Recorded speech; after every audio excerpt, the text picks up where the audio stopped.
Hello everyone, hopefully doing well. Oppo বাজারে নিয়ে এসেছে তাদের Reno 12 সিরিজ এন্ড বর্তমানে আমার হাতে যে স্মার্টফোনটি আছে সেটি হচ্ছে Oppo Reno 12F সিরিজ। এই স্মার্টফোনটির তিনটি বিশেষ বৈশিষ্ট্য হচ্ছে এটি প্রিমিয়াম ডিজাইন এন্ড পাশাপাশি এটি হ্যালো রিং লাইট এন্ড এর লাস্ট যে বৈশিষ্ট্য সেটি হচ্ছে এটি স্প্ল্যাশ টাচ। যদি এটা হ্যালো রিং লাইট নিয়ে বলি, এই স্মার্টফোনটি আপনার পিছনে যে হ্যালো রিং লাইটটা থাকবে সেটার মাধ্যমে আপনি আপনার মিউজিক যখন ইউজ করবেন তখন পাশাপাশি এই লাইটটা আপ ডাউন করবে। এর পাশাপাশি এর ডিজাইন নিয়ে যদি বলি, এটিতে প্রিমিয়াম তিনটি কালার নিয়ে এসেছে। যার প্রথম কালারটি হচ্ছে অলিভ গ্রিন, যেটি খুব ম্যাসিভ একটি কালার। পাশাপাশি এর আরো একটি কালার হচ্ছে অ্যাম্বার অরেঞ্জ, এই কালারটিও খুব ইউনিক। এন্ড এটির আরেকটি কালার হচ্ছে ম্যাট গ্রিন।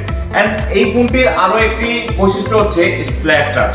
এই ফোনটিতে যখন আমরা বৃষ্টির পানি ইউজ করব তখন আমাদের ডিসপ্লে টাচের ক্ষেত্রে কোনো ধরনের হ্যাসেল ছাড়া আমরা ইউজ করতে পারবো। তাই আর দেরি না করে